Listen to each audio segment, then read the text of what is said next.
I think especially for young adults, especially for that first 10 years after someone has graduated and is starting their career, just acknowledging that they're not going to be able to fully compartmentalize, that the things that are happening in the rest of their life, in their romantic relationships, in their caregiving responsibilities, it is going to influence their work, and not pegging that as unprofessional, but accepting it as part of the whole human being. Welcome to the Health Leader Forge.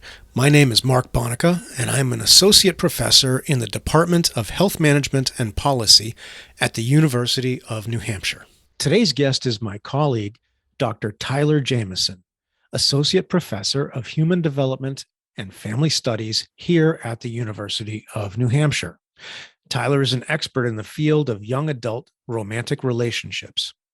I asked Tyler to join me today because romantic relationships are an important part of health and leading a meaningful and fulfilling life.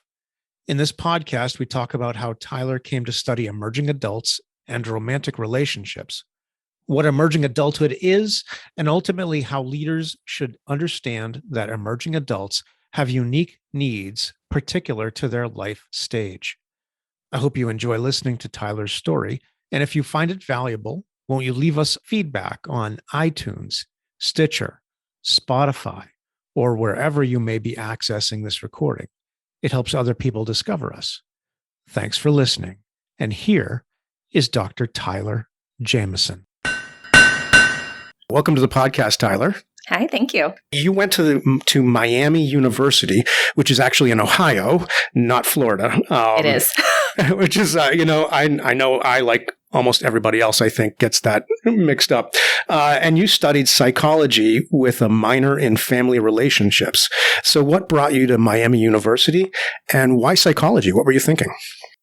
So this is actually not evident from any of the materials that you would have looked at before, but I actually grew up in the Deep South. I grew up in Memphis, Tennessee, until I was 14. And then my family moved to Champaign-Urbana, Illinois. My dad was actually an academic, but during most of my childhood, he worked in industry. He's a biomedical engineer. And so when we moved to Illinois, he returned to the academy. He went to work at the University of Illinois. And when I was choosing colleges then, I was interested in staying in the Midwest, where I was driving distance from my parents. And I wish I had a more mature answer to how I landed at Miami. But the truth is, I went on a tour and it looked like college. It was all red brick buildings. And I thought, this is what college is supposed to look like. And I'm going to come here. Right. And psychology really, I think, came out of a deep and longstanding interest in people. I'm the youngest of 3 children, and I don't put a lot of stock in birth order as a major determinant of personality or being. But I think it gives a person a perspective on their family. It gives them an incentive to be very observant of the people around them. You can learn a lot from the mistakes of your siblings. You can learn a lot about your parents if you're the only one left. So I spent 4 years, my 4 years of high school, I was alone with my parents. And I think I became deeply interested in how people function. And so psychology just felt like the thing I most wanted to study. And I can't say I had any real career plans based on that. It's just where I wanted to be, and things unraveled from there. So you were not thinking, I want to be a therapist or something like that. It was just this kind of general field. It sounded interesting based on your interest in people. Yes. I think early in my college career, I imagined that I might be a clinician. That's the logical place you go to if you think about being interested in people. But I figured out really quite quickly, I'll give myself some credit here, that I like to give advice more than I'm a better tell you something than I am a listener. And that does not make a good therapist. It just does not. Right. You can't tell people what to do. It doesn't work.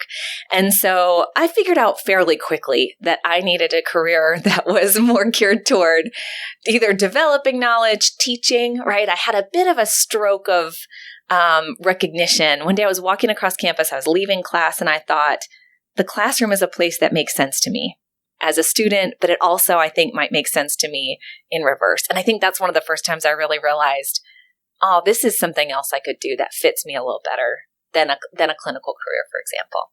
Now, that's interesting and we'll circle back to this, but you are a qualitative researcher, so you do a lot of listening. I do. I do. But then later I get to leave and tell what I think about it. I see. Again, not what a therapist gets to do. Awesome.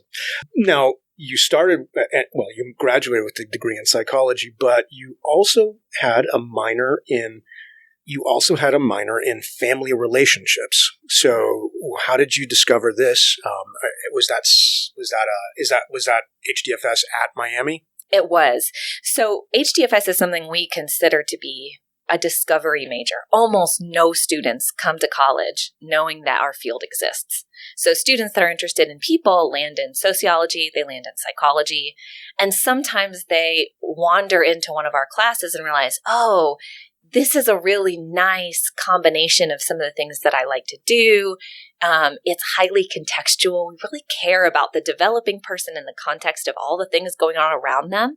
And that was me, right? But I wasn't prepared to leave my major in psychology. I liked it. I don't love change. So I picked it up as a minor, right? I can pick and choose what I like out of this major, take a few classes, feel good about it. And so that's how that combination came to be. Okay. So you graduate with this undergrad in psychology with the minor in family relationships, but you pretty much go straight to graduate school at University of Missouri in human development and family studies. So what changed? So as I was going through my psychology program, I took a required class and we had a guest speaker who was also a faculty member in the department. And he gave a guest lecture on humanistic psychology. This is a movement in psychology from the 1960s that was pushing back against behaviorism, understanding the person sort of as an organism, and wanting to understand people as thinking, feeling beings. It was a bit more holistic. Maslow's hierarchy of needs came out of humanistic psychology, and I was enthralled by this guy. I thought, this makes sense to me, right? I can't remember what class I was in, but it bored the skin off my face. And it was the best, it was the best day of that class I had. And I thought, I've got to take a class with this guy. So the next semester rolls around and I'm signing up for classes, and I sign up for what I think is a class with this person. And the title of the class was incredibly vague. It was something like Approaches to Individual Psychology. But I thought, it's irrelevant. I want to take a class with this person. I walk into class the first day, and I think, this guy doesn't look totally like that guy, but they're all kind of older white guys, like, who maybe I don't remember. Okay. As the semester goes on, I realize two important things. One is, it is not the guest lecturer. I have indeed signed up for a class I don't understand with a professor I do not know. But he lets out of the bag early in the semester that his actual MO for the class is to teach us narrative psychology, the psychology of stories.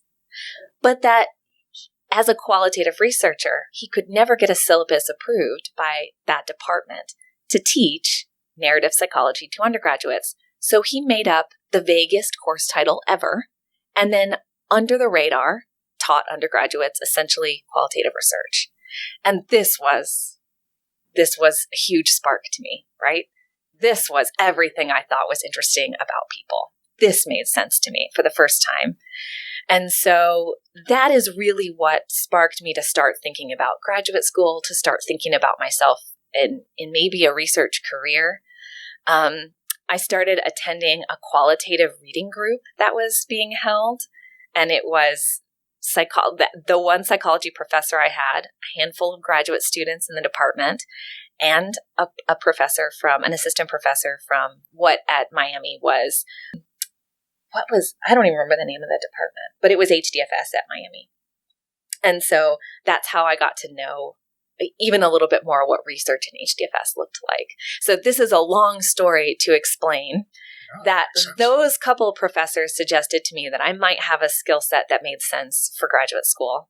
I had no other plans for my psychology degree, but I wasn't sure which field to apply to, so I applied to both. I applied to a handful of programs in psychology and a handful of PhD programs in HDFS, and HDFS is just where I landed. It's what made the most sense. It's where I got in. The professor I had met, the assistant professor, Elise Radina from HDFS, was a graduate of the University of Missouri program. So there was a little bit of a lineage there that I ended up becoming part of. So Missouri, kind of random, but I had an academic family, right, that was connecting me to that program. That's how I landed there. Wow. I mean, really, that's a really unusual and what a serendipitous kind of thing to discover qualitative. I mean, I didn't hear about quality. I didn't know the difference until I was in grad school, and that's fascinating. So, talk about the field of human development, family studies. So you're going into grad school. Maybe what were you thinking you would study and do, and how was that? How was the field presented to you? So, I'm not sure I had a very good grasp of the field until I got to graduate school, which is quite a confession, but I'll make it. I mean, I had certainly some sense from taking a number of classes in HDFS, but if you had asked me to articulate thoughtfully the differences between psychology and HDFS, I would have struggled to do that as an undergraduate.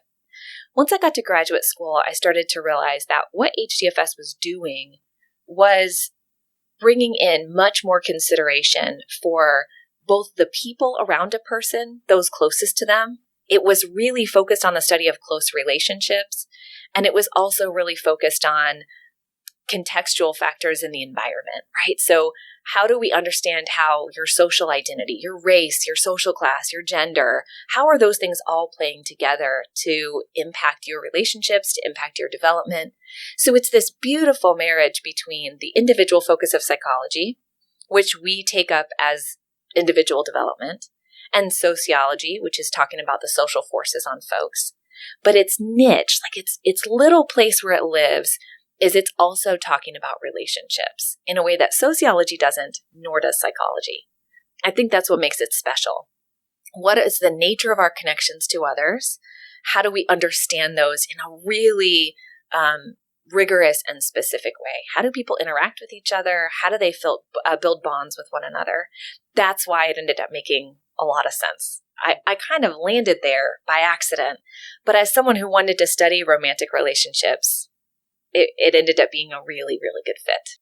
So how did you know? I mean, so you already thought you wanted to study romantic relationships? I did. What was the inspiration for that? Me search. Nice. Right. Yeah. Who doesn't want some me search? I love that term. What does that mean? I wanted to do research about myself. I wanted to do research about the pursuit of love as a young adult. So I did some me search. Being a young adult yourself at the time. Yes. I was 22. Yeah. I was 22. I knew I wanted to get married and have a family. And I wanted my relationship to be really, really amazing. And I wanted to find just the right partner. And why not just study how other people do that?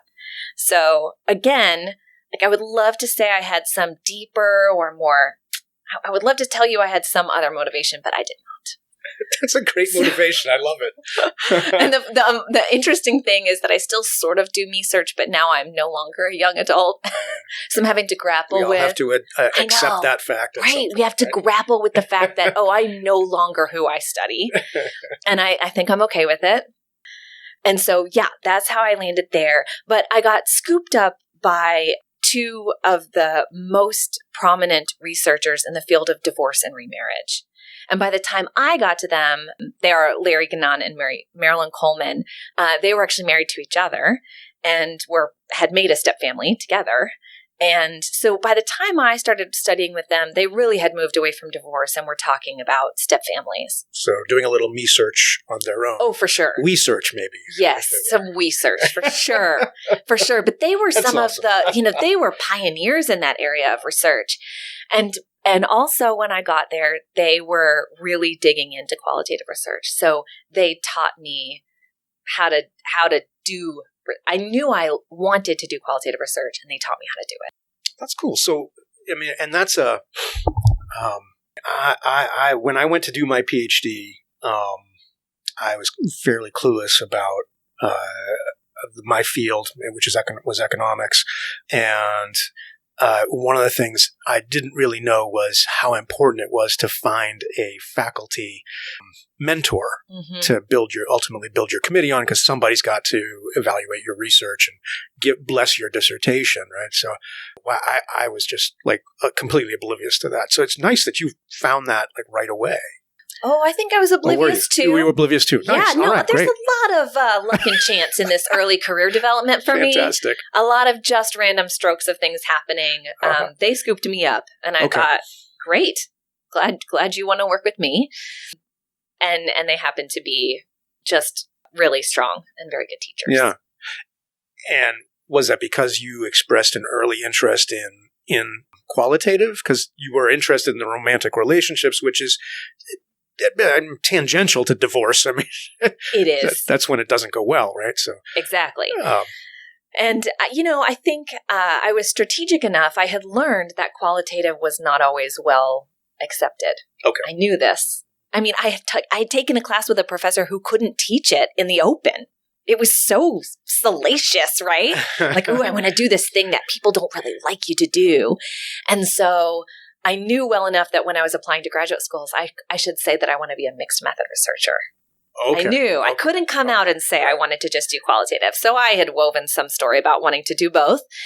And I think my interest in romantic relationships was close enough for them, and the qualitative piece made sense to them. And so that's how I ended up in their group. Okay. So you were doing, some of your early pubs both reflect the fact that you were working with them. Yes. And then your own research, your own ultimate interest in romantic relationships as well. Yes, they humored me.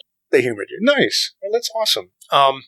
So before we talk about kind of your research and teaching, I want to kind of bring your career up to the present. So you graduated with your PhD in 2012, and you stayed on at the University of Missouri, working in the department as an assistant teaching professor and then director of graduate studies until 2014, when you came here to UNH as an assistant professor.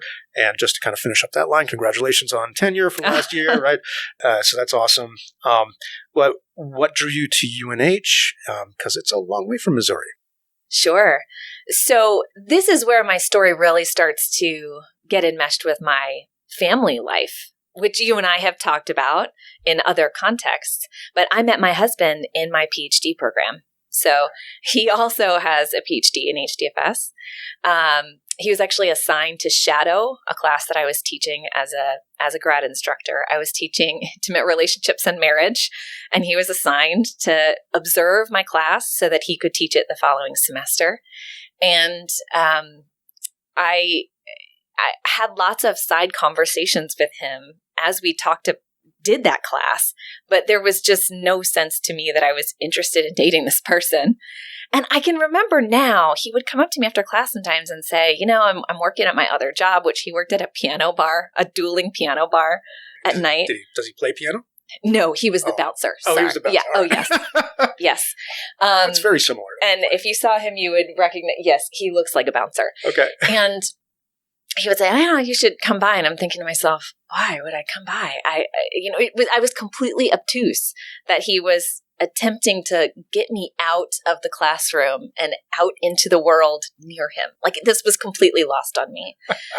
And so he helped me proctor the final exam, and he said, we sent me email and said, we should grab a beer after the final. And I thought, he's been kind of helpful. I should say yes. Like, I don't know.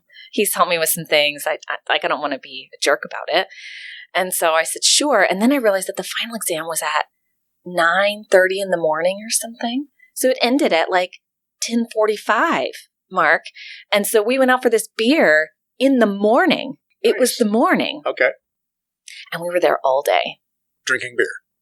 I drank slowly. I'm 5'2". But yeah, we were there all day. And I thought, So a little bit of connection. Telling you the love story of my life is a little bit off topic, but it's not because it meant that I was connected with this other person also in pursuit of a PhD on a slightly different timeline from me. So that 2 years I spent there, I was waiting. I was waiting for him. Okay. Yeah, we got married in 2011. So we got married the year before I finished my degree. And then he had a couple years left. And they were wonderful to give me a place to be, to work in a meaningful way while he finished his degree. That's nice. So that's how we finished up. He actually graduated 10 days after our first child was born. So, wow. Okay. Right. So, we ended up, I went on the job market while he was finishing his degree. And this was just an A+ job for me. I knew Here this at UNH. was here at UNH Yeah. it was a really good fit for me. And I was thrilled out of my mind when I got the offer. What was the good fit? What did you like about it? I think I really wanted to come to a place where I could be a good scholar and also be an excellent teacher. It mattered to me that I be in a place that did not ask me to punt my teaching in the service of a level of scholarship that I didn't really aspire to, or that I wanted to be optional. I wanted to be able to engage my scholarship in a way that left space for me to be a person and be an excellent teacher and be a good mentor to students. That mattered to me. That's a lot of what gave me a sense of purpose about academic life. And I got the sense very quickly that UNH was a place that was going to do that for me. That strong focus on undergraduate education and yet a teaching load that was going to leave space for me to be a scholar, to develop research in a way that felt exciting and good. And I imagined that I was going to be able to bring my spouse with me. He was also a great researcher and a fantastic teacher. And I thought, good, I'll get a job and then I'll get him a job. It was a little naive, Mark. It was a little bit naive. Yeah. There wasn't an opportunity to bring him with me. And so we had to have one of those really hard conversations that you have sometimes as a committed couple, where you've got to choose one person's needs or ambitions over the other. And he looked at me and said, "This is an A+ job for you and we're going to take it. And I'm going to figure it out." Supportive. Yeah, I'm going to figure it out. I always figure it out, he says. And so I took it and we came with just one job. We came with just the job for me. And we also were new parents at that time. So when we came here, we had a son that was 3 months old. Wow. And so, that was a time of a lot of transition in my professional life, but my personal life too. And that kind of, that all weaves together in the story of how things have developed for me in terms of my career. That's neat. So let's talk about what you do here at UNH. So you said you have a real passion for teaching. Mm-hmm. You received the teaching award 2 years ago now for the college? It's more than that. I think it might have been 2018. Wow. I know, time gets weird. Years go by so fast. I know. So what do you like to teach? What do you teach? What do you like to teach? I love to teach about relationships. I love teaching students that there is a science about relationships. We sometimes assume that this is just something we do, we stumble through, and there's actually things to know that can make our relationships healthier, that can make them more stable, that can make them more satisfying just in general. And I love being able to tell young people, here are these things. There's something really powerful about that knowledge to me, because it can make their lives better, smoother, easier. Right. Well, that's neat. And that ties into your research as well. It does. So I want to talk about your research, and I imagine we'll circle back to thoughts on teaching and so forth as well. So you still do research on romantic relationships with during emerging adulthood. Mm-hmm. So I want to throw out some general kind of questions to get some thoughts on theory and kind of what are we talking about here? So what is a relationship? And within the definition of a relationship, what is a romantic relationship? I think relationships can be defined so broadly as the ongoing connections we have with other people. And so a romantic relationship adds to that some element of additional closeness and intimacy, whether that's emotional closeness or sexual closeness. I don't think you always have to have both in order for it to be a romantic relationship. But I think in most of our understanding as a culture, what we understand as a romantic relationship is an ongoing connection that has a specific type of romantic or emotional and or sexual intimacy. Okay. So, distinguish that from a very close friends. Like when I have a friend that I talk, former Army buddy of mine, who I talk to every, couple of months, I guess. And my wife laughs because when he calls, I'll pick up the phone and she can tell immediately, just by the way I say hello, that it's him. Like within she can how many words can you tell Mark's talking to his buddy? And I would say we have a very close relationship, but it's not a romantic relationship. Right. So what's the difference? It can't be sex, because I've studied too many relationships that people identify as romantic in nature that don't have any sexual component to them. And so it's got to be some other way that we're thinking about one another. I think it's subjective. This is why I'm a qualitative researcher, is I think the way that I think about and define romantic relationships and romantic development is not easy to define or quantify in a universal kind of way. So that's why I want to define things through examples, through stories, through experiences. And it's why you're hearing me struggle with like it's operationalizing. Right. It's kind of not how I approach it. So I'm stumbling around I'm getting around all the edges, but there's a lot of contingencies. There are, I would accept someone who comes up and says, I've got a romantic relationship with this person and I've never met them. It's all online. It's just the way that I talk to them, write to them, engage with them feels romantic to me. I would take that. Sure. Yeah. And then, as a qualitative researcher, you'd ask them, like, well, what does it make? How does it make it romantic? What exactly in that, is it that's making it romantic? Right. I mean, that's a great example given, in the last 20 years that has really become possible. Was it 20? More than 20 now, I guess. Yeah. It is. I know. It's 30. You got mail, right? Okay.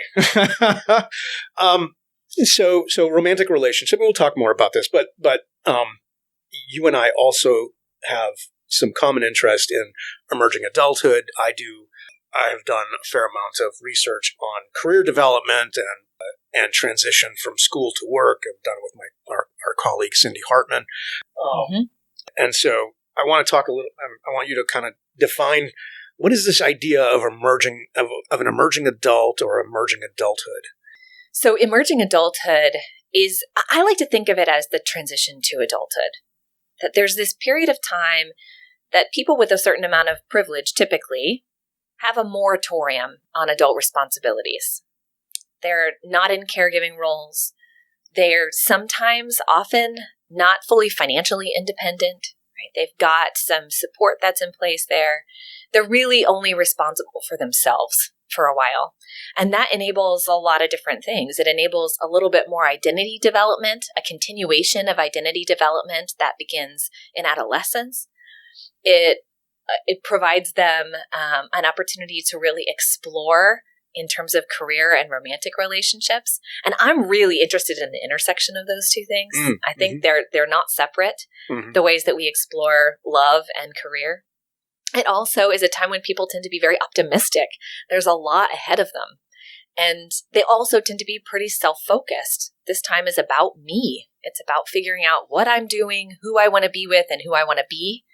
And so that time of change and instability is really interesting to me. How do you come to form ideas about what kind of partner you want and what kind of partner you want to be? A lot of that's going to crystallize during that emerging adult time, which is around ages 18 to 29.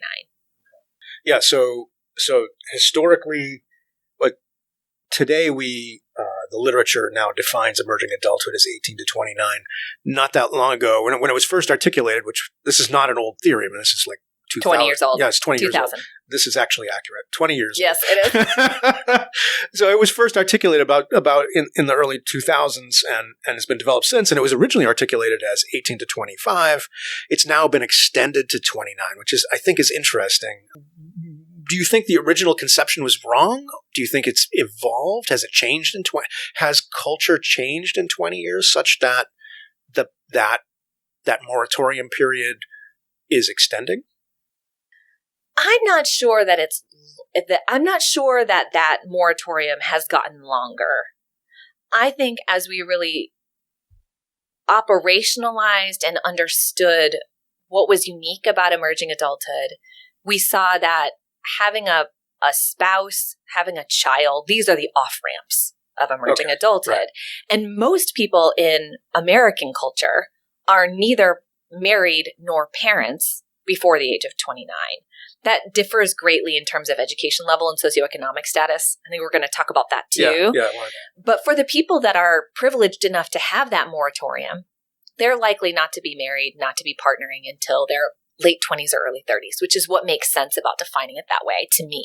Right. So that's the age span I use. And I often study people up to age 35 because I want to know about all of their emerging adulthood. I want them to be able to talk to me about the entire decade from 18 to 29. Back on it. Exactly. Yeah, as opposed to being in the middle of it. And I want them to be able to make sense of that time for themselves. And you can do that really only in hindsight, I think. Yeah. I mean, one of the things that I think is interesting, you raised the issue or you raised the point, and that is this idea of emerging adulthood involves a degree of privilege, right? So a degree of socioeconomic privilege. It's more dominant in particular, even in the United States, it's more dominant in particular classes of people. Can you talk a little bit about that? Yes. I mean, this has been hotly debated in the emerging adulthood. It's kind of a field now. There is a conference, there is a journal. And so there are certainly people who would disagree with me, but I do think that people with less privilege are more likely to have some of those off-ramps that require them to no longer be self-focused, to no longer be able to explore in the same ways their careers or their romantic lives. They don't have some of those same freedoms. I do think even folks that have caregiving responsibilities or financial responsibilities and have less privilege may still have some of that identity development and some of that sort of openness to new ideas that we see characterize this age group across other socioeconomic levels. So let me say that a little bit more clearly, which is just to say, I think some of the characters, there's really 5 characteristics of emerging adulthood, which I've talked about in context. I think some of them can still hold, whether you have privilege or not, whether you have kids or not. But some of them really do end if you end up with major caregiving or financial responsibilities. And so that's where we see, I think, a division between those that are most privileged and those that are less so. So what would you say, or can you rattle off the 5? Rattle off the 5? Now yes. I'm going to put you. No, I think the exam begins. Right. So emerging adulthood is a time of self-focus. It's a time of instability. It's a time of feeling in between adolescence and adulthood. It's a time of optimism and growth, the assumption that things, a lot of things can happen. It's exploration of love and work. Those are the 5. And so I think some of those are going to apply fairly universally and some of them are not. Yeah. I mean, when we were talking before this interview, and we were talking about a book called Promises I Can Keep, and it's a piece of qualitative research where the researchers spoke with young women who were teen mothers, basically, or very young mothers, and they would fit into that 18 to 25 bracket, but they had children, and so based on kind of the standard definition of or 18 to 29, I should say, but regardless, they had children, and so based on kind of the standard interpretation of emerging adulthood, they had taken one of those major off ramps, even as a very young person, and this I think the book is fabulous, and just explaining some of and this is typically the populations that were included in this are primarily lower socioeconomic status groups, so lower income, but across all, they intentionally sampled across all races and ethnicities, so that it's, and I look at that and I think about, I don't know, I try to think, you're phrasing it very sympathetically, like, are they really not emerging adults because they've had children, right? And I mean, like one of the things that I first got exposed to and I found interesting was talking with a a friend of mine who's a physician who is a pediatrician, board certified in adolescent medicine. And she was explaining to me, and hadn't known this up until my conversation with her, is the brain doesn't stop developing until around 25. Right? So that 18 to 25 actually makes some physiological sense. Yes. 18 to 29, you could say sociologically, but physiologically, like there's a physical process going on that, we still have brain development happening. So even if you've had a child at a very young age, in that window or even maybe before it, the brain doesn't stop developing. Like it's not used. So there is something else going on maybe too in that. I mean, I'm just kind of thinking out loud with you here on sure. This, And, another little pocket of work, I actually got to collaborate with my husband on a project that he spearheaded when he worked for the Department of Education in New Hampshire. He secured a grant to help support teen fathers in the state. And I collaborated a little bit with him on some of the family-focused aspects of that programming. And I think what we really observed was, and later we actually also included teen moms because the funder said, can you expand? And we said, sure, was that it is important if you're working with young people, even those that have major responsibilities, they've taken that off-ramp, they're not emerging adults in the way we often think about it, that they are still doing some of the things that we see more privileged young people doing. They're still figuring out who they are. And if an employer or a social service worker can better understand these folks as transitioning to parenthood and adulthood at the same time, maybe we could provide them with more thoughtful supports and services.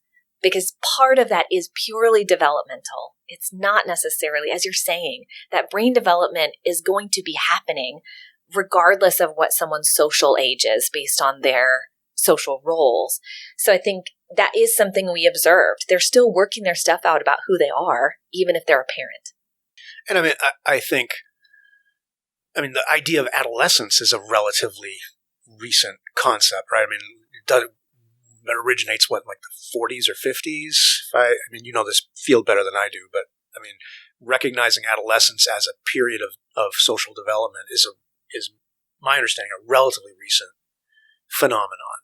I wish I knew for sure. I'm trying to think. I can remember that the earliest identification of adolescence, but I couldn't tell you what decade that was in.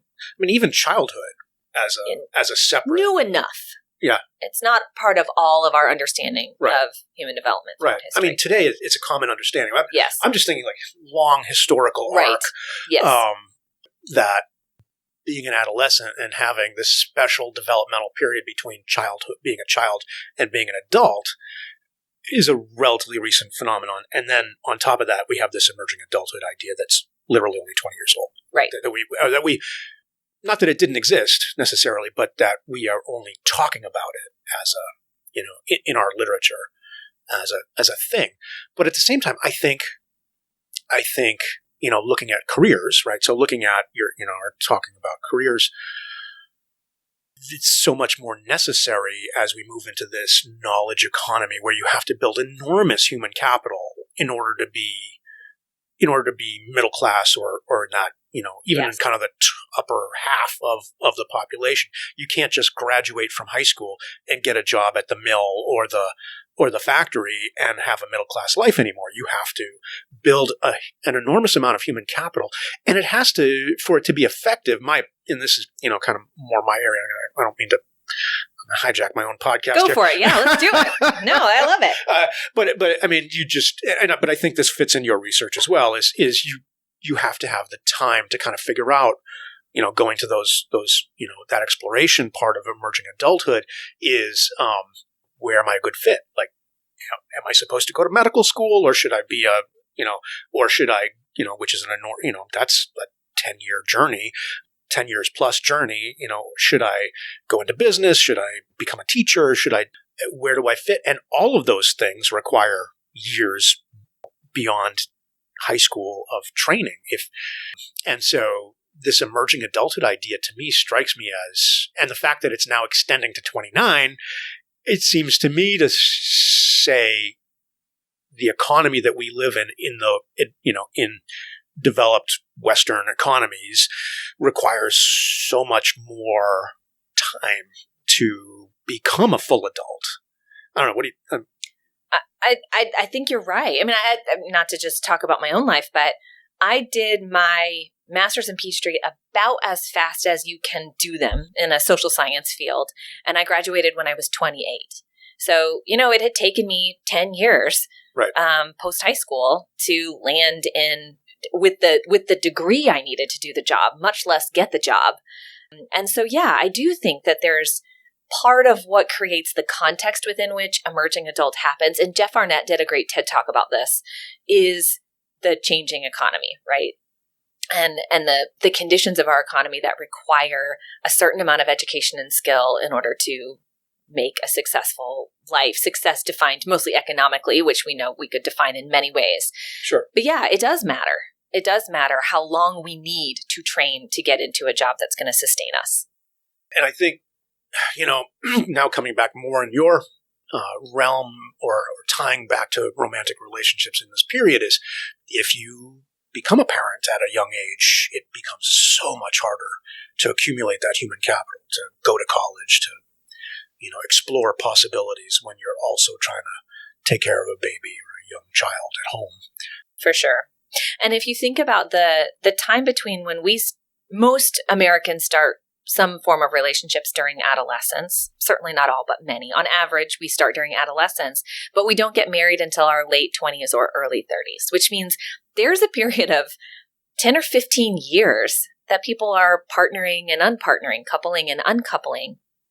And that means that we also are trying to figure out, how am I going to build an independent life that I can support myself financially, but also I'm hoping to be partnered, but I don't know what the other half of that equation is going to be.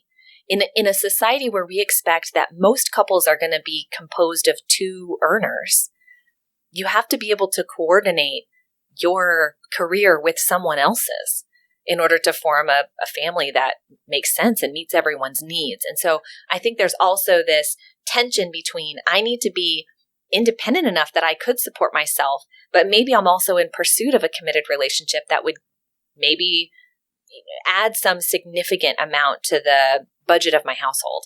And so I think there's tension there that we see young adults really trying to grapple with and figure out. Yeah.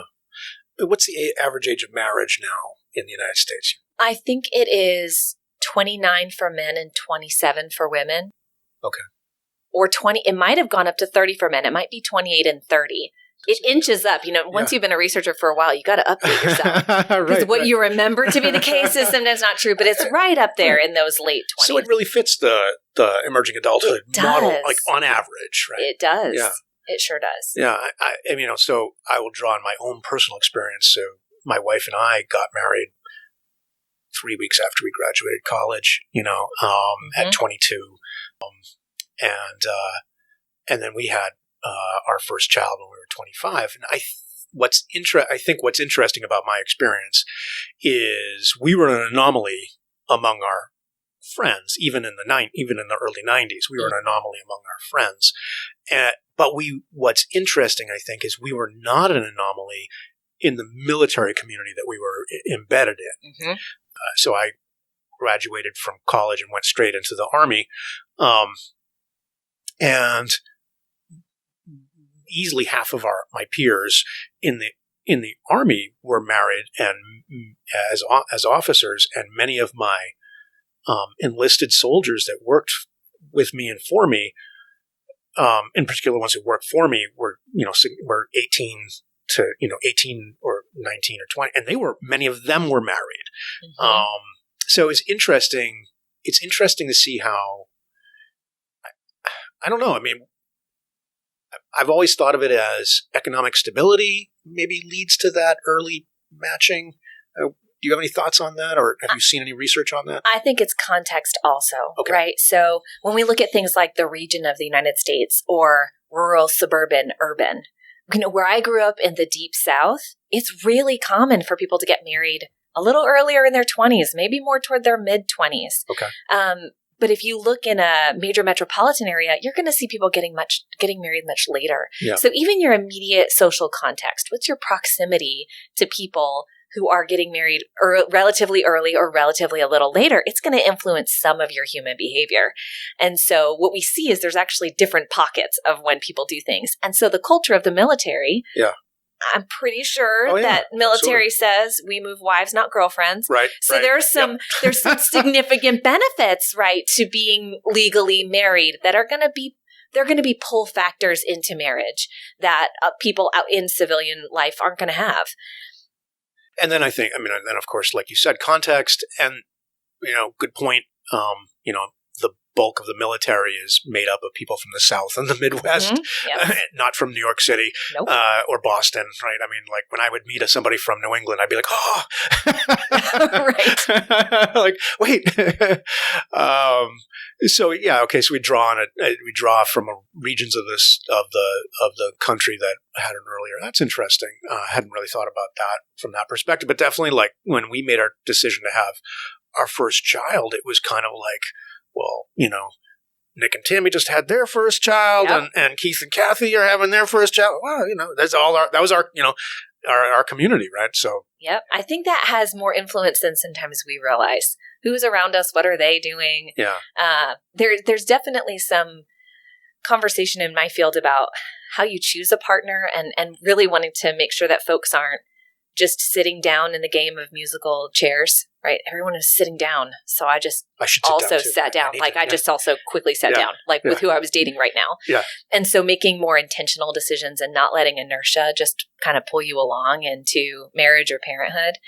And so there's some interesting research around that, is how can we help folks make deliberate decisions about those types of things when maybe sometimes a lot of things in their environment are pulling them toward a major transition. Well, and that would go back to the discussion we had about that book, Promises I Can Keep. A lot of these kids these young people who were basically kids, were having children, and it was social context. A lot of it was, everybody else has done it.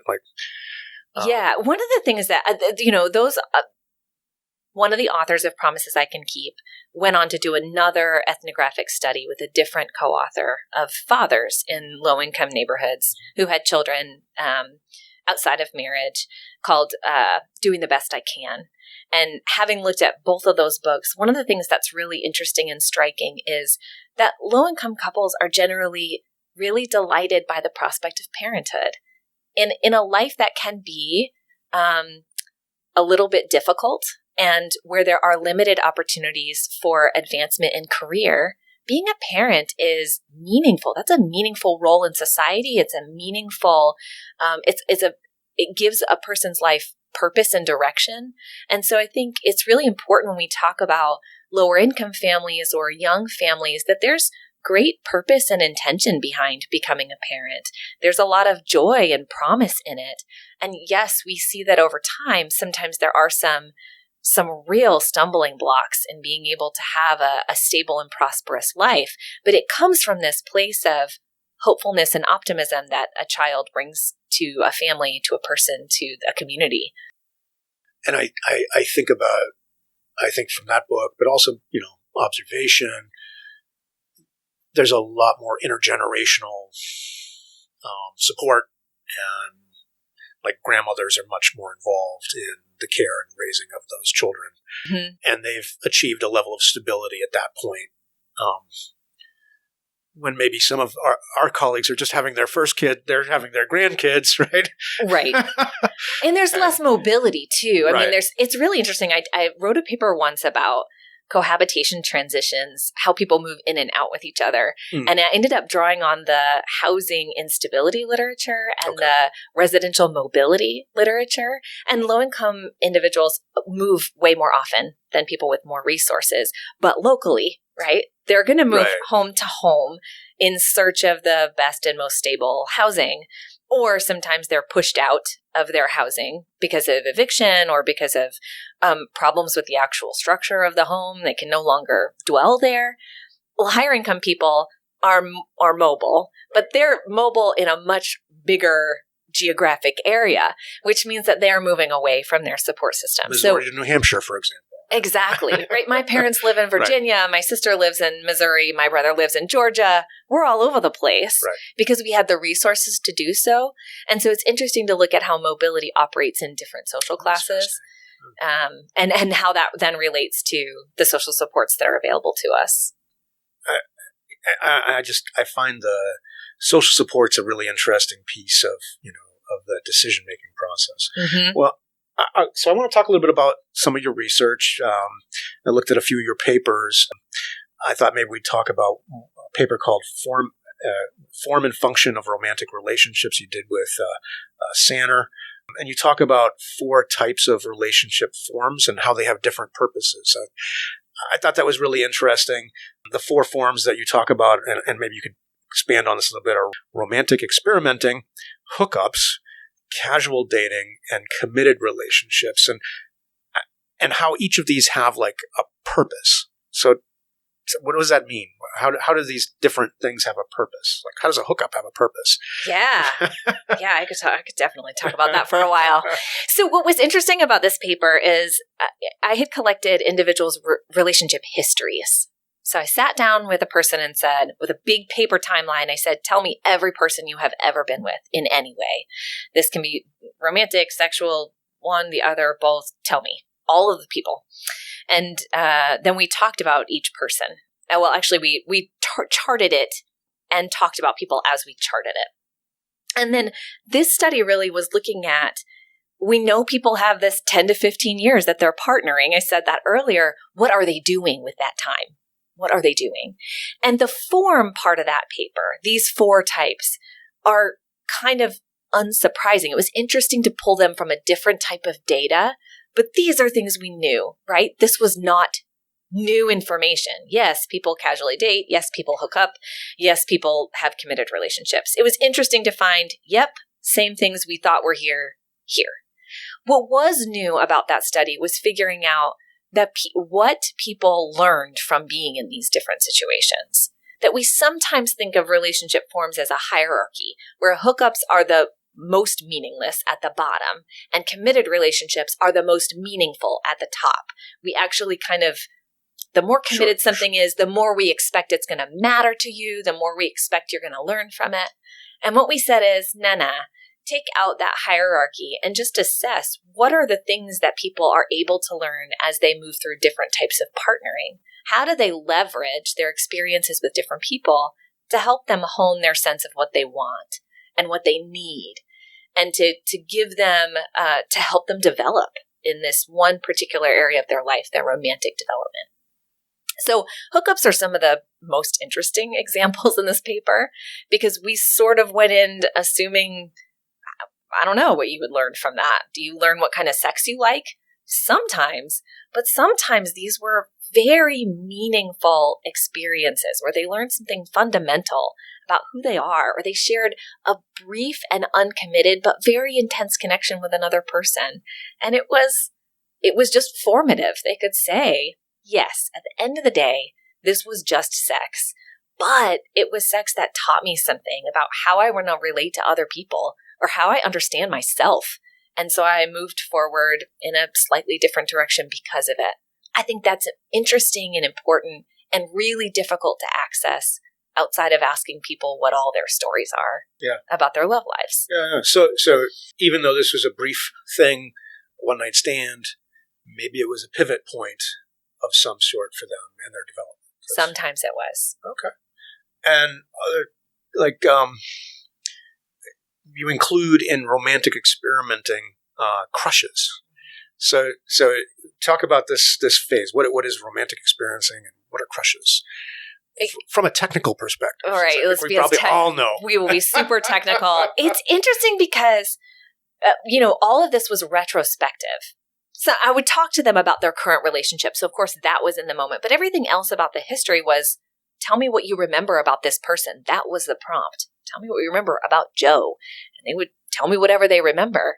And oftentimes as people recounted their earliest experiences, whether those happened in adolescence or a little bit later, whatever their earliest romantic experiences were, they were very dismissive of them.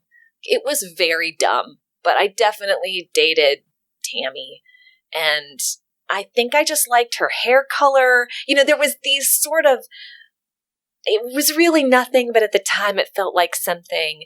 And so we boiled that down to experimenting. Or sometimes women especially would say, I didn't even like this person. I wasn't even really attracted to them, but they were attracted to me. So I shrug, sure, right? There's sometimes not a foundation of much there. And in those cases, you're just trying it on. What would it be like if I dated this person for a minute? And that's where we got this experimenting piece. And the crushes came under that because very few people mentioned crushes, but I think there probably are many that people had that they did not talk about because you don't remember them. They're fleeting. They happen and then they pass. And in the grand scheme of your life, they're just not important. But for the people who did mention them, these were crushes that lasted a really long time. Years of their adolescence that they pined for a person that they never got to have. And it was formative for them as a person. Why did they never want to be with me? What does it mean that I wanted them and they didn't want me? Oh, interesting. Okay. Or that it just never came together. And so I think it's interesting to see the way we kind of work our stuff out with other people. That's what that code and theme and type was really about. Yeah. And casual dating, how does that fit into all the hits and misses? I love talking about casual dating because it is something almost everyone does, but is not well operationalized in the literature. We use it in surveys, we almost always ask, if you're asking about your relationship status, we'll put that in there, but then it's never a key part of the study. It's kind of a throwaway thing, but it's actually the way that we vet partners. This is the way that we find out, I really do not like people who chew that way, and I do not think I can be with someone forever who does that. What does it mean? What does casual dating mean as opposed to, say, either a hookup or a committed relationship? Like, how does it fit in between? Yes. For us, we defined it as you are figuring out whether you want to have a committed relationship. A hookup, you have no expectations necessarily of having a relationship with this person. Or you might want it, but they don't, so it never is going to move past just sex. A casual dating relationship is you're getting started. You are spending time with this person. You are maybe having sex with this person to figure out, do I want to have a more substantial relationship with them? And sometimes the answer is yes, and then you're in a committed relationship. And oftentimes it is no. So, and then committed relationship is you're committed, right? So you're not dating anyone else. I mean, what? That depends. Okay. There was a lot, there was a surprising amount of, there was a fair amount of consensual non-monogamy in people's relationship histories. I'm such a prude. Okay. Yes, I did an interview, and something I do at the beginning of interviews is I do genograms. I draw people's families with boxes and circles, and it's just a way to sort of map out who are you, how do you fit into a family. This is my family science background, I think, coming out. And I was interviewing a young woman, and I put her on there, and I said, and I believe you're married. And she said, yes. And I put her husband on there, and they had 2 young children. And I put them on there, and she said, do you want to put my boyfriend on there? And I said, yes, let's do that. Oh my God. It was one of those qualitative research moments that I was like, yeah, definitely. I saw that coming. Great. Let's do it. And so I added this other guy on there, and her story was fascinating. I think I can say this because it's quite distanced from the actual scenario, but her spouse had some medical issues that prevented them from having the type of sexual relationship that they wanted. And so he said to her, please go and find an outlet for this. Let's meet that need outside the marriage. I can't meet it. I would like you to have it met. Let's do that. And so she found someone in a very similar circumstance whose wife also had medical issues. And so they formed a very specific relationship that filled a very specific need for each of them while they remained fully committed to their marriages. And that's not something we could ever get at in a survey. It's part of what I really like about the type of work I do. Thank you for surprising me. I love it. Yeah. There's room for you to surprise me and explain to me this complexity of your life. Yeah. I don't remember where we started. No, we were talking about committed relationships. I got you. So one of the things I thought was interesting about this paper is, I read these things, having a training in economics, and I immediately jotted down in one of the, in the margins, romantic capital, because that's how I think as an economist. It's like you're going along and you're building up your skills, like it's like this specialized form of human capital that allows you to pick and choose and find the right match and deal with the conflicts, inevitable conflicts, and so forth. Is that a fair characterization of what you're capturing there? I think there's absolutely something to be said for that. I resist a little bit some of the, there are economic models of relationship, right? There's social exchange theory talks about how we're using our own resources and the resources of others to make matches. But in this paper, I defined the concept of romantic development as the way that we build the capacity to form and maintain the types of relationships that we want. Building capacity feels to me like capital, right? Mm-hmm. We're building capital in order to both find the types of partners we want and maintain good relationships with them that can be stable. And so, yes, I do think that we gain a lot of the experiences we have with romantic partners leading up to whatever type of partnership we want is a way of building capital. And so, I think that's a very interesting application. Having that higher level of capital allows you to have maybe a healthier relationship. Or Hopefully, yeah. So what did they need to learn? Like, what did from your study, like, what was it that, if you will, makes up that romantic capital or capacity? Yes, I think that oftentimes folks needed to move away from the rules they perceived from society. What am I supposed to be doing in relationships? What's the script? What am I supposed to say? How am I supposed to act? What am I supposed to look like? Moving away from those expectations toward an internalized set of, how do I want to be? How do I want to interact? What do I want to look like and be like around another person? I think that transition from external influences to internal ones is kind of the culmination of romantic development. How do we make our own rules about what we want our relationships to be like, and be able to follow through with that in a meaningful way? So you also did a paper, a typology of emerging adult romantic relationships. And here you talked about 5 types of relationships: happily independent, happily consolidated, exploratory, stuck, and high intensity. And is there a hierarchy there again, or is it more of a? There isn't. And, these were cross-sectional data. So this was a snapshot of a couple at any given time. Yeah. And that meant that I think, you're sort of thinking about, do people move from one type to the other? And I think they certainly could, but we didn't have the data to capture that. Okay. So it's not longitudinal. You're not checking with them once and then coming back a year later. Are you still, characterize your relationship now? But I would say the relationship history study helped me to see that relationships absolutely evolve in ways that we can't capture very easily unless we have really meaningful short-term longitudinal hit to collect data. Things are changing pretty rapidly. And in hindsight, folks can talk you through that evolution, right? So I have some of that sense of how things evolve. But in this study, it wasn't possible to elaborate on that in any other way. I wanted to highlight in particular the one that struck me. So, like, happily independent strikes me as like an early stage kind of relationship, right? So I'm characterizing that accurately. Happily consolidated is an established relationship that is working well for the couple. Exploratory kind of seems to echo back to maybe casual dating. Absolutely. I'm going to skip over stuck for a second. And then high intensity was an interesting one to read about. Talk about that. What is a high intensity? Because I mean, like, I want to be in a high intensity relationship, don't I? I don't think you do. There's a lot going on there.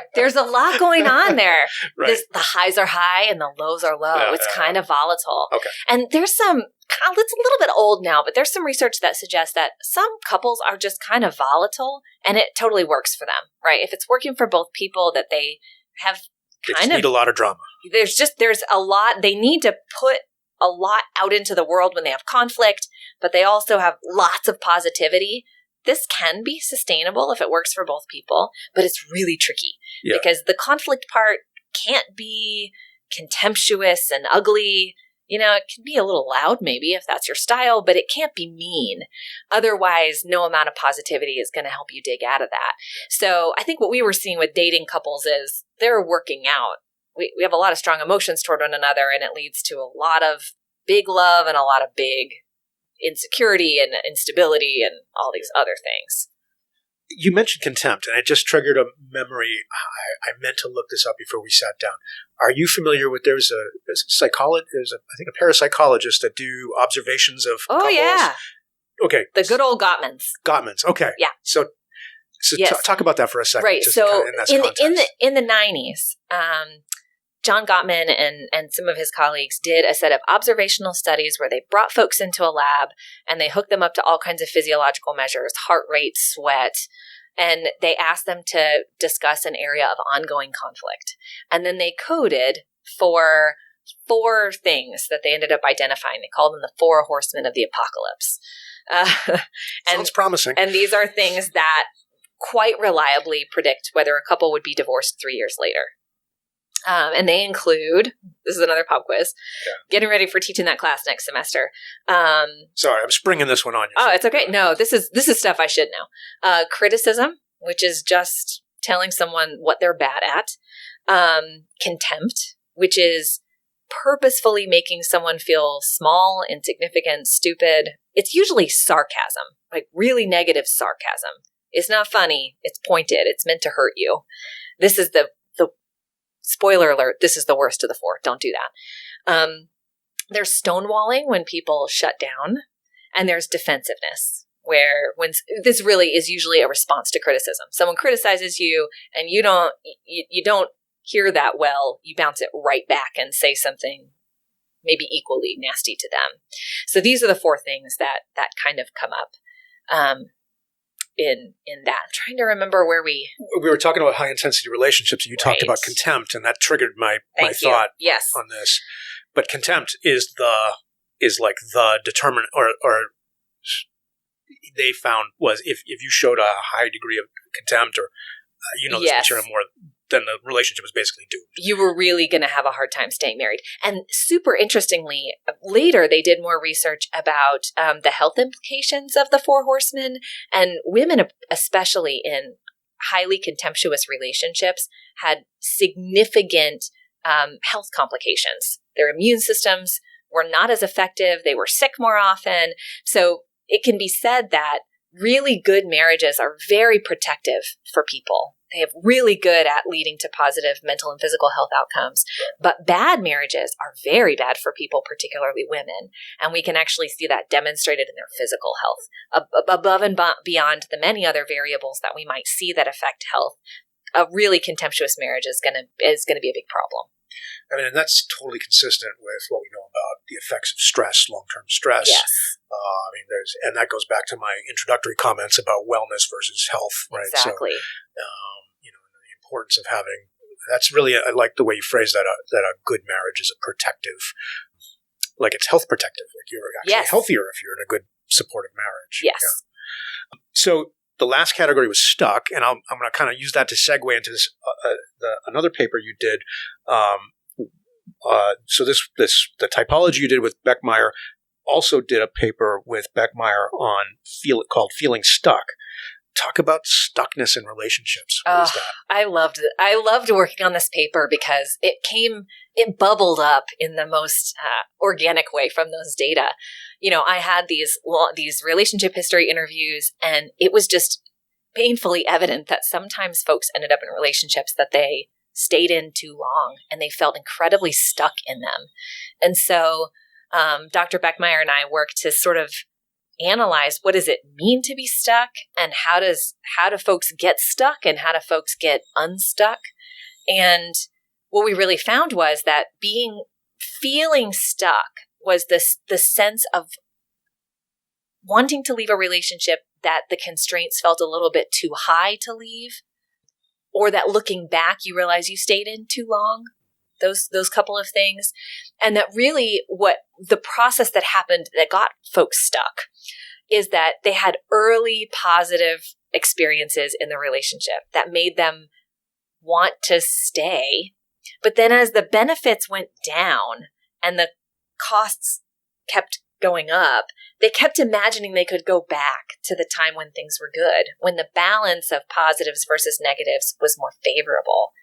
They imagined this scenario where they could be back in that place, and so they stay. And sometimes they stay for a really long time, waiting to get back to something they imagined could be. The other thing that was super interesting was that we had enough information about the context of these relationships to know that sometimes people got stuck because they wanted to leave, and then things kept happening that kept them from breaking up. So, I was going to break up with her, and then I came home and I was going to do it, and she told me that her mother was diagnosed with cancer. And I can't leave now. We've been together 3 years. I'm not going to abandon you now. Right. I can't dump you now. And so the connections with family were fascinating. And it was the death of a family member or the incarceration of a family member. These major life events that had nothing to do with the relationship sometimes held folks in place because they felt too obligated to see this person through a difficult time in their life. But as young adults, that's not what we want for them. Right. Right? A committed marriage between adults, you're going to weather some storms to try to save it. For a dating relationship, you want folks to be able to move on, to know that they need to move on, and to move on, because what are they fighting for really? Yeah, and you talk about constraints in the stuckness piece. So, so maybe you just use an example of kind of a major life event, like a family member being sick. But what more generic constraints are you talking about? Sometimes there are things like having a shared residence. Cohabitation is one of the best researched constraints. As soon as you move in with a person, you not only are going to need to break up with them, you're going to need to find another place to live. And that actually makes people way more likely to stick around. It's an extra barrier. Yeah. Sometimes there are financial things, but in dating couples, it's a little bit less likely that you have some financial ties to that person. Sometimes it's more individual, right? It's not wanting to start over, not wanting to have to forge a new relationship and tell that new person all of your old hurts and stories and memories. We put a lot into our partners. We give them a lot of ourselves as we build intimacy with them. And the prospect of starting over sometimes feels really exhausting. And so that's another constraint, is that sense of not wanting to have to re-enter the field of dating and finding a person and building up all of that closeness again. Yeah. You mentioned marriage. Marriage is an intentional constraint, right? Hopefully you go into it with, we're all lovey-lovey and, everything's going to be great. Mm-hmm. But marriage is you listen to the vows, it's a serious constraint, right? Sure. The theory and research we drew on in this paper makes a distinction between felt constraint, I feel like I can't leave. Okay. And the constraints that we might associate with something like marriage. So not all constraints are bad. Right. If you want to be with this person, then adding constraints can feel very stabilizing. I am in love with you and I want to imagine a whole life together with you. Adding the constraint of marriage feels very comforting. Like, whew, okay, we have decided we're going to at least intend to move forward forever. That feels really nice. Constraints don't always feel bad, but felt constraints are the pocket we put in of, I don't feel like I can leave. And that for most people is not a good feeling. Right. Well, that was the point of stuckness, right? That's the point of feeling stuck, right? Right. So hopefully, So I wanted to, we were talking about your formal research, but you've also got a cool little blog. It was not little, I shouldn't say. So you were invited to do a blog with Psychology Today. That is just so cool. How did that come about? And talk about like what did they tell? What are you doing there? What are you told to do, and what are you trying to do with it? Yeah. So talk about more serendipity. I had a sabbatical from teaching in the fall of 2021, and in September I was sort of cold emailed to perhaps become a contributor to Psychology Today, to do some writing for a much more general audience than most of our work is written for. And I jumped at the chance that I had really wanted for a long time to translate some of my own work into something just more consumable. Scientific writing is so difficult to get through, even if it's qualitative research and it's kind of compelling, still a format that's not very accessible.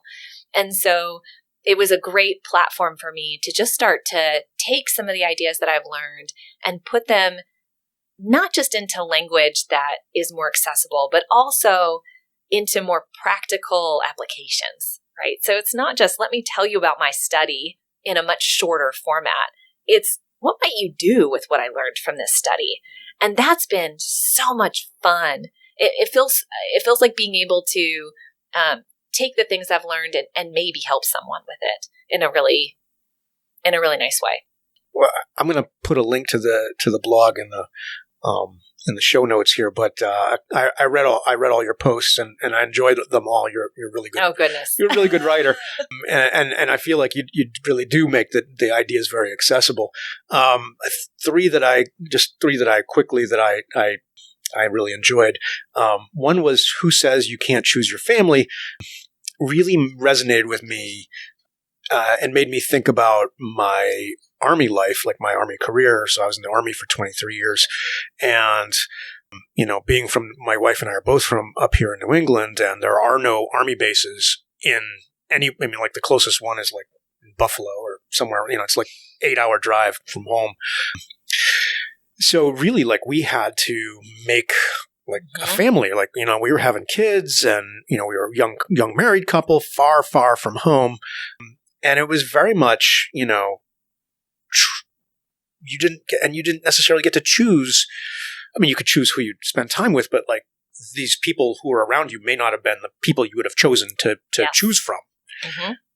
So that one really resonated with me.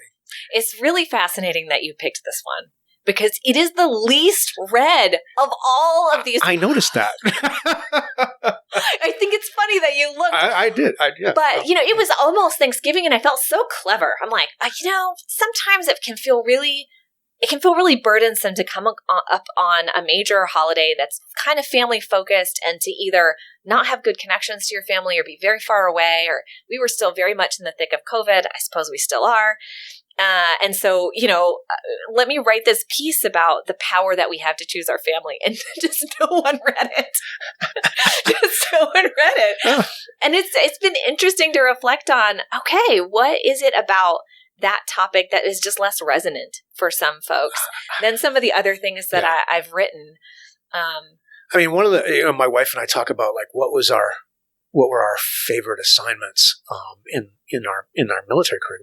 We moved a lot and had a lot of different communities, and one of the ones that we look back on in terms of the friendships that we developed as being our of all the places we lived and all the assignments we were at, the place where we developed the best friendships, and then just the number and the robustness of them was at Fort Polk, Louisiana. So we got sent to really. So we got sent. So for listeners who don't know where this place is, everybody says, "Oh, so you were in Louisiana? Did you go to New Orleans a lot?" And I'm like, New Orleans was a 4-hour drive from where we were. The closest Target was an hour drive. There was literally.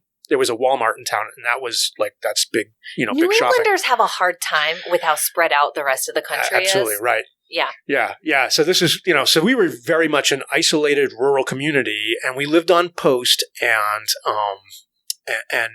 what a wonderful experience. It was like we had been dropped back into some sort of 50s sitcom. Like, there were 100 kids on the street, and and running up and down. The adults, there was no place to go or do, so we all had to like bond together. It was just a wonderful thing. And we look back on, talking about choosing a family, like we're still in touch with many of those people. Well, this is, almost 20 years later, who are some of our closest friends from that time in our lives. Obviously it's a long time ago now, but anyway, just that one struck me. So, struck me. I don't know, I guess it didn't. I'll say, I know, right?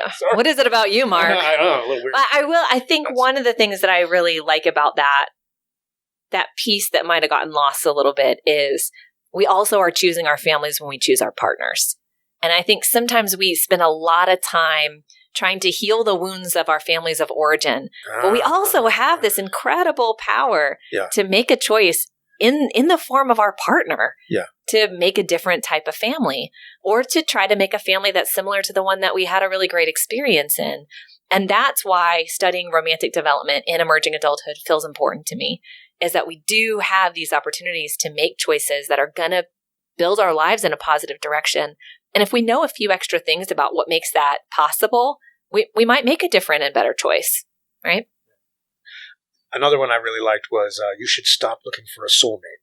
And you talk about destiny beliefs and growth beliefs. Talk to what's the difference between destiny beliefs and growth beliefs? Yeah, I cannot take any credit for this. This is work by Raymond Nee. And he basically describes two orientations toward relationships. And people with destiny beliefs kind of assume that they're looking for the one right partner. And if they find them, the relationship will be quite smooth because it was all about finding the one. Most of our media is giving us this message, right? Yeah, absolutely. Find the right person and you are good to go. Folks with growth beliefs have an approach that says, I'm likely to need to learn and grow into this person, right? As we face challenges together, we're going to get better at understanding each other, solving problems, moving forward. Not surprisingly, folks with growth beliefs tend to have a bit of a better romantic set of outcomes. Their relationships are more stable, they are more happy. Because if you have destiny beliefs and you believe that you have to find just this one person, you don't react especially well to your partner changing, to being different from who you think they are. And the truth is we all continue to develop all the way until we die. And so you need a little bit of flexibility to be able to move with your partner's own development. And destiny beliefs don't always provide that. So it strikes me it would be very rigid. Right? There'd be a rigidity in your relationship. Right. And it might also, I'm spitballing a little bit here, but if you think there's a one and you think you found them and then things start to go wrong, maybe you start to just question, well, maybe they weren't the one. I need to get back out on the market. Right, I got to go find the one, right? There is one, you aren't it. I'm out. Yeah. Right. Whereas, we know that marriages are going to be challenging or long-term relationships are going to be challenging, and you got to kind of figure out how to work together through it. If you're just ready to bail if it's not the right person, it's not going to be quite as positive. Yeah, my wife and I are celebrating 30 years of marriage. Congratulations. In 2 weeks-ish. Yeah. I feel like we should stop congratulating people when they get married.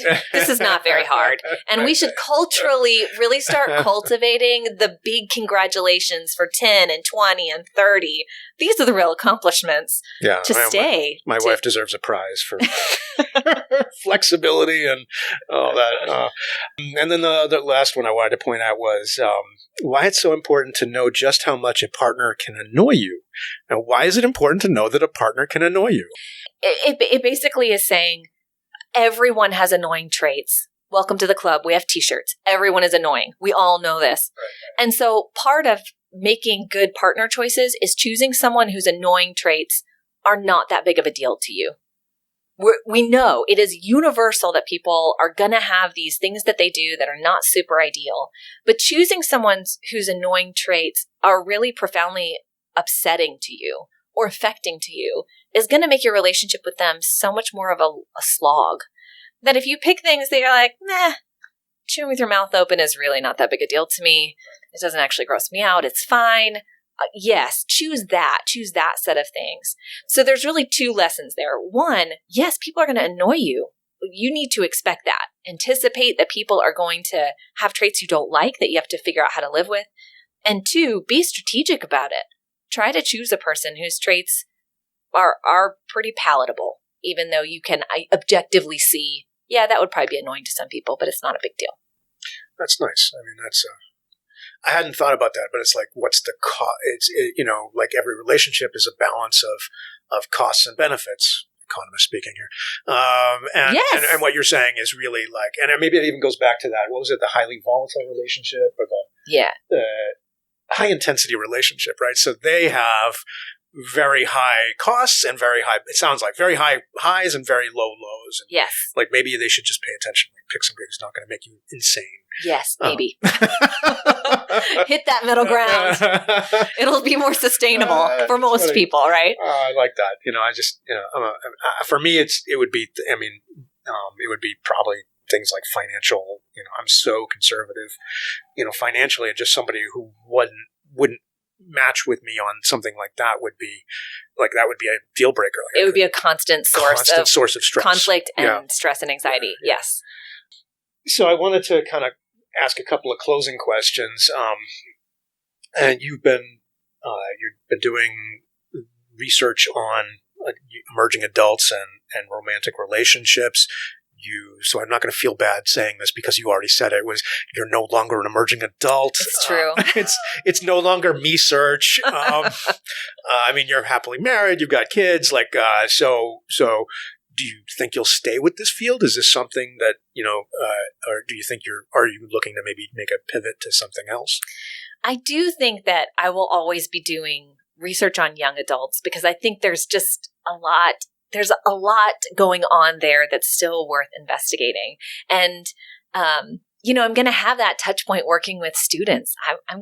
That's true, right? My students are emerging adults and I'm going to keep getting older, but they're going to still be emerging adults. And so I feel like that's going to fuel that part of my research for a long time. But we've hired a new faculty member who's going to join us in the fall, and she studies older adults' romantic relationships. And so I think I might dip my pinky toe in the waters of a longer look at romantic development, because I really think, just like human development, romantic development doesn't really end for us. Right. Sometimes we have divorces or remarriages, or sometimes we just find ourselves widowed or dating later in life. And I think there's a lot to unpack there. And as our population ages, there's just going to be a lot to say about how can we help older adults have really positive romantic development as well. So if she'll have me, I may start to do a little bit of collaboration and publication in that area as well. Yeah. So, you mentioned we both have, we teach young folks here, emerging adults. I wanted to ask, and tying into my interest in career development, and I do research on mentorship. What advice would you give workplace mentors of emerging adults with regard to how the emerging adults' romantic relationships play into the emerging adults' professional and personal development? And let's assume here that's not a creepy relationship. Like let's say you're a 40-year-old executive and you've got a 22-year-old young lady who's just joined your team, right? And you're looking to mentor them about kind of their lives, and kind of finding that work-life balance and all that. Absolutely. So I think it can be easy to assume that folks can and should be able to compartmentalize their professional lives, that they come to work and they're doing their job, right? They're going to come to work and they're going to be a nurse. And I think especially for young adults, especially for that first 10 years after someone has graduated and is starting their career, just acknowledging that they're not going to be able to fully compartmentalize, that the things that are happening in the rest of their life, in their romantic relationships, in their caregiving responsibilities, it is going to influence their work, and not pegging that as unprofessional, but accepting it as part of the whole human being, right? This is just going to be. And so offering them a little bit of support or just space to have those things happening that may affect a small part of their work, I think is one small thing that anybody in a mentoring or a supervising position can offer a young person. they're still working a lot of things out. There's a lot that's unsettled about a young person's life, and just giving some space for that to be there and be okay, I think is really helpful and supportive. Yeah, I mean, it's that exploratory component of emerging adulthood. Right? Absolutely. They're not fully cooked yet. They are not totally cooked yet. And that doesn't infantilize them. Young adults are full of knowledge and purpose. They're fantastic. I love working with young adults in my teaching because they bring so much to it. But there is this other component that's still unraveling, and it's got to be okay. Give them some space for that. It'll make them loyal. It'll make them great employees later. It'll make them balanced. It'll help them not burn out. These have long-term benefits, I think, to the person working with the young adult. Yeah. So kind of last question, but maybe it's a big one.